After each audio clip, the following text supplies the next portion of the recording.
यह कहानी आपको भीतर तक रुला देगी। एक बार पार्वती ने भगवान शिव शंकर से पूछा, ऐसा कौन सा श्रेष्ठ तथा सरल व्रत पूजन है जिससे मृत्यु लोक के प्राणी आपकी कृपा सहज ही प्राप्त कर लेते हैं। भगवान शिव ने मुस्कुराकर पार्वती को शिवरात्रि व्रत का महत्व बताया और यह दिव्य कथा सुनाई। एक गांव में एक शिकारी रहता था। पशुओं की हत्या करके वह अपने परिवार को पालता था। वह एक साहूकार का ऋणी था, लेकिन उसका ऋण समय पर न चुका सका। क्रोधवश साहूकार ने शिकारी को शिवमठ में बंदी बना लिया।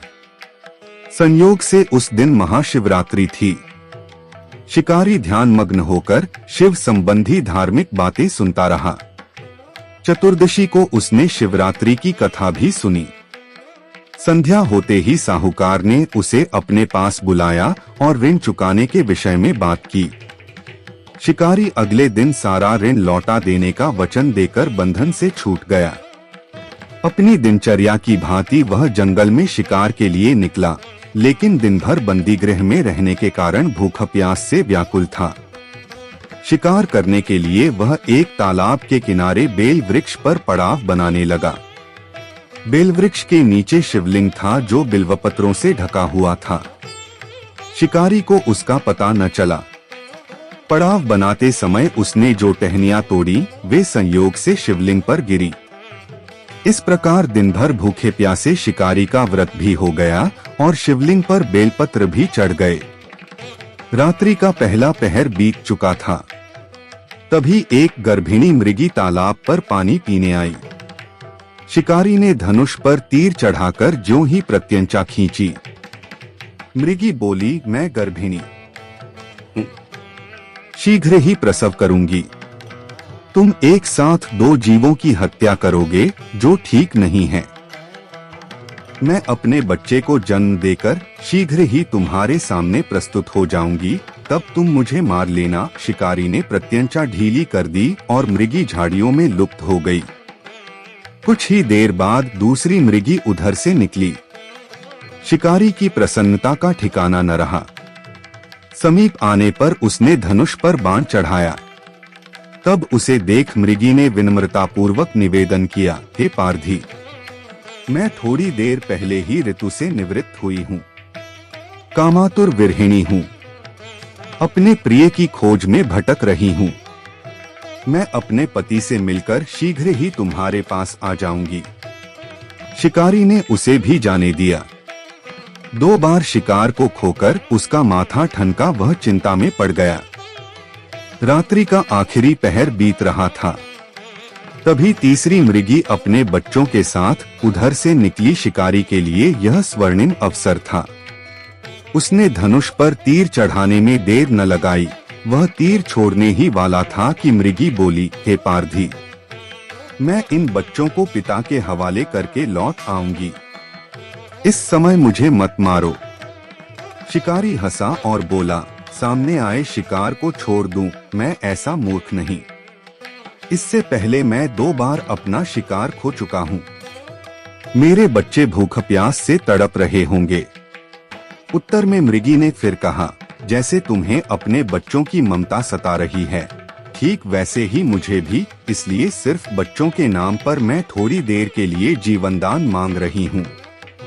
हे पारधी, मेरा विश्वास कर, मैं इन्हें इनके पिता के पास छोड़कर तुरंत लौटने की प्रतिज्ञा करती हूँ। मृगी का दीन स्वर सुनकर शिकारी को उस पर दया आ गई। उसने उस मृगी को भी जाने दिया। शिकार के अभाव में बेलवृक्ष पर बैठा शिकारी बेलपत्र तोड़ तोड़कर नीचे फेंकता जा रहा था। पांव फटने को हुई तो एक हष्टपुष्ट मृग उसी रास्ते पर आया। शिकारी ने सोच लिया कि इसका शिकार वह अवश्य करेगा।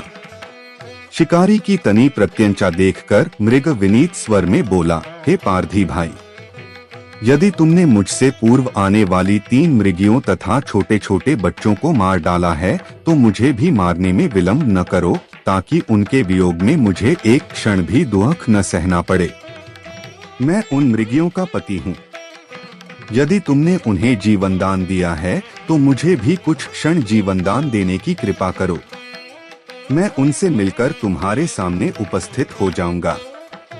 मृग की बात सुनते ही शिकारी के सामने पूरी रात का घटनाचक्र घूम गया। उसने सारी कथा मृग को सुना दी।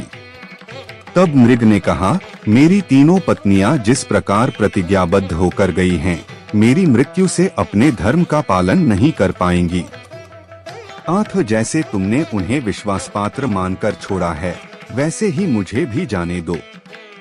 मैं उन सब के साथ तुम्हारे सामने शीघ्र ही उपस्थित होता हूँ। उपवास, रात्रि जागरण तथा शिवलिंग पर बेलपत्र चढ़ाने से शिकारी का हिंसक हृदय निर्मल हो गया था। उसमें भगवत शक्ति का वास हो गया था। धनुष तथा बाण उसके हाथ से सहज ही छूट गए। भगवान शिव की अनुकंपा से उसका हिंसक हृदय कारुणिक भावों से भर गया। वह अपने अतीत के कर्मों को याद करके पश्चाताप की ज्वाला में जलने लगा। थोड़ी ही देर बाद मृग सपरिवार शिकारी के समक्ष उपस्थित हो गया ताकि वह उनका शिकार कर सके, किंतु जंगली पशुओं की ऐसी सत्यता, सात्विकता एवं सामूहिक प्रेम भावना देखकर शिकारी को बड़ी ग्लानि हुई। उसके नेत्रों से आंसुओं की झड़ी लग गई। उस मृग परिवार को न मारकर शिकारी ने अपने कठोर हृदय को जीव हिंसा से हटा सदा के लिए कोमल एवं दयालु बना लिया। देवलोक से समस्त देव समाज भी इस घटना को देख रहा था। घटना की परिणति होते ही देवी देवताओं ने पुष्प वर्षा की। तब शिकारी तथा मृग परिवार मोक्ष को प्राप्त हुए। अगर इस कथा ने आपके हृदय को छुआ हो, अगर हिरणी की सत्यनिष्ठा और भगवान शिव की कृपा ने आपकी आंखें नम कर दी हो, तो वीडियो को लाइक जरूर करें। अपने मन के भाव कमेंट में ओम नमः शिवाय लिखकर व्यक्त करें। और ऐसी पावन कथाएं रोज सुनने के लिए चैनल को सब्सक्राइब करना न भूलें।